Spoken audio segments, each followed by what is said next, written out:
Había una mujer durante la época del Buda que perdió a su único hijo.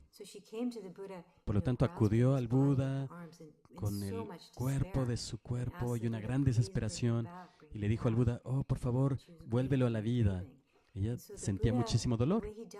Y el Buda lo que le dijo fue, bueno, mira, ve a todas las casas del pueblo y pide una semilla de mostaza de cada casa en donde nadie nunca haya experimentado la muerte. Y así ella fue a cada casa y volvió con las manos vacías, porque no pudo encontrar a nadie que no hubiera conocido la muerte en alguna forma. Y así se dio cuenta de que no era solo su sufrimiento, sino que el sufrimiento abarca nuestra experiencia como seres humanos. Y esta fue la forma en que curó, en que sanó. Quería arreglar la situación, no pudo arreglar la situación, pero en el proceso de hablar con otras personas que habían experimentado la muerte, fue capaz de sanar y dejar ir el cuerpo de su hijo.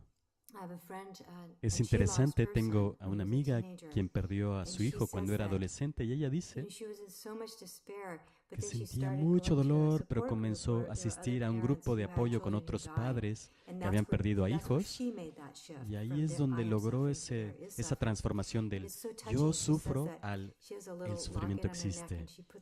Y tiene un pequeño pendiente al cuello donde pone una pequeña semilla de mostaza simplemente para recordar esa historia del Buda. Me conmovió mucho cuando me contó su historia. Y en un sentido, creo que lo que el Buda nos está diciendo, especialmente en su primera enseñanza, pero aparece todo el tiempo, que debemos contemplar el sufrimiento,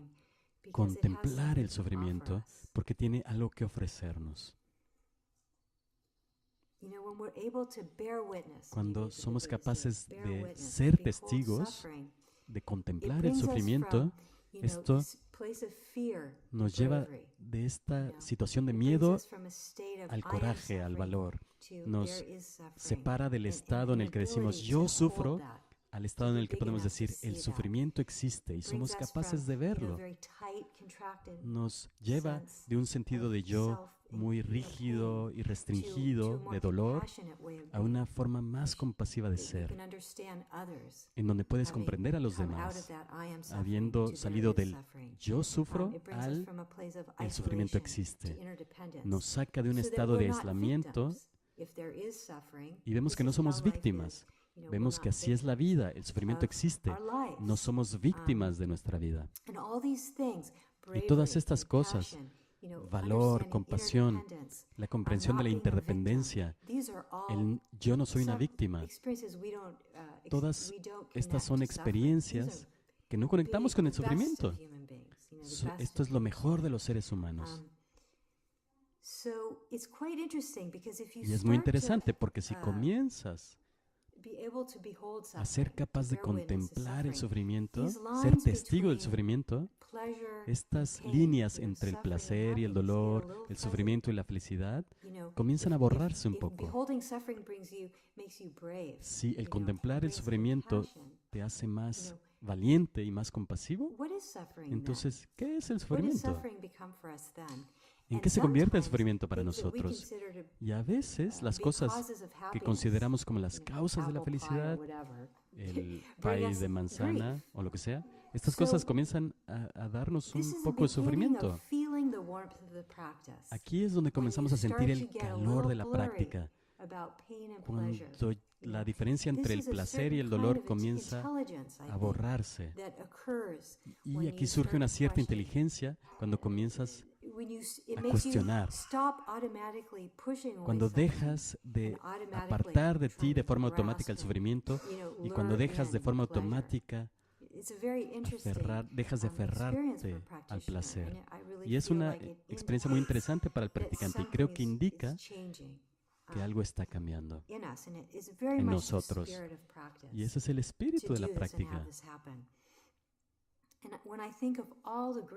Y cuando pienso en todos los grandes seres de las tradiciones importantes, de las grandes tradiciones, las tradiciones religiosas o espirituales, puedes ver que ellos han comprendido esto, esta línea borrosa entre el placer y el dolor. Y son muy libres en el corazón, porque aceptan el sufrimiento, incluyen al sufrimiento en su experiencia. No intentan vivir lejos del sufrimiento. Y estas personas, aunque son muy alegres, siempre tienen como esta pequeña tristeza en los ojos. No es una tristeza de decir, yo sufro, sino más bien es la tristeza de saber que el sufrimiento existe. Y esa es la compasión. Tienen esta chispa de conocimiento.